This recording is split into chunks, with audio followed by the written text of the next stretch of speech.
Hey, how's it going everyone? Sinister here of the gamer section, back once again for another review. If you enjoy our content, be sure you hit hit the like and subscribe button, and also hit that bell for notifications. So now, on to the review. And basically the game we're going to review is Call of Duty Modern Warfare 2019. I mean, this game is out on the Xbox One, the PlayStation 4, and the PC. And of course the gameplay that you see is from the Xbox version. And of course, I'm gonna break down the usual, from the graphics to the gameplay, of course, at the score at the end. And so, I'll break it down to you right now. As far as like I'm gonna go over the presentation, like the menu is phenomenal because, especially like all three menus animate. Of course, you get to choose between the campaign, a multiplayer, and Spec Ops. And of course, this time with the Spec Ops, Infinity Ward deciding not to put the zombie mode on there, which has been like in the past so many Call of Duty games. So basically, they wanted to probably do things different. And of course, on the PlayStation 4, they have an exclusive survival mode. It's only time exclusive for a year. So basically, it's gonna run out to from now up until October 2020. So for those who are on the Xbox and the PC, you have to wait till October 2020 to try it out. And so, gonna get into the story. I'm not gonna give too much of the story away, because probably for those who haven't got the chance to play it yet. Basically, it breaks down like some gas is stolen, from the Russians, and of course the Russians have allies, which is all the Alcatala. If I butchered that wrong. And basically, they're the enemies on here. Because the Russians, they've always been the ultimate villains in the past, the original Modern Warfare trilogy, and also you got another terrorist group, following alongside them. So now you take control of three protagonists, and of course, Captain Price, he's the NPC, and of course he's voiced by a new actor.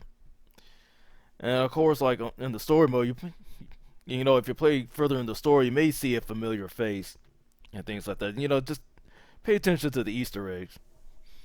And of course, the new the new characters you get to control are basically Alex, who works for the CIA. You got Gas, who works for the British SAS, and you got Farah Kareem.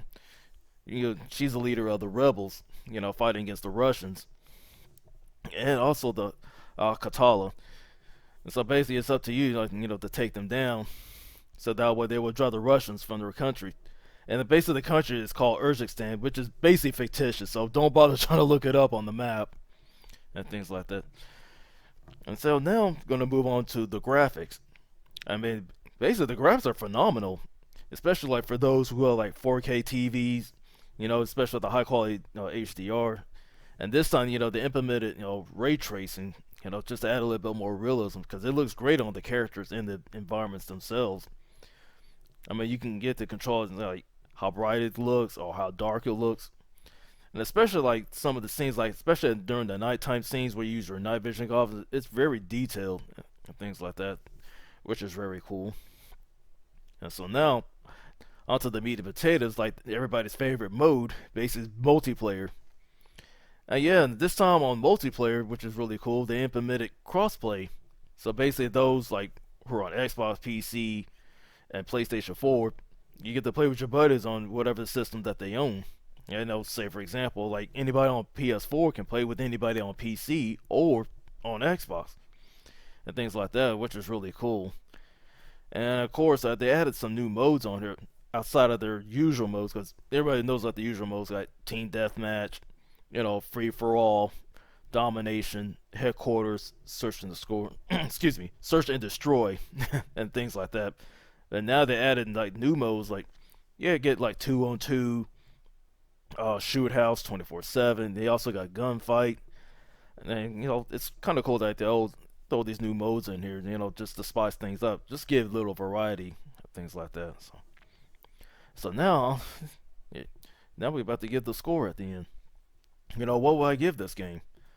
Well, to me, I give Modern Warfare 2019. I give it a 4.5 out of 5. I mean, visually, it looks great. Gameplay wise, it looks great. And it's cool, like they implement, especially in the multiplayer, they implemented crossplay and things like that. Um, as far as like the negatives so far, I mean, yeah, usually it becomes like your online connections because usually you see on there like sees like your NAT type. If you have like great internet, you have nothing to worry about.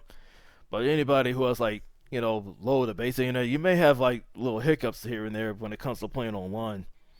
And usually you get little errors here and every so while, but usually it's usually outside their hands. But usually it's nothing really major. But like I said, no game is perfect. So, but basically, tell me how what you think. Just leave your comments down below. That's the Sinister of the Gamer section, and be easy.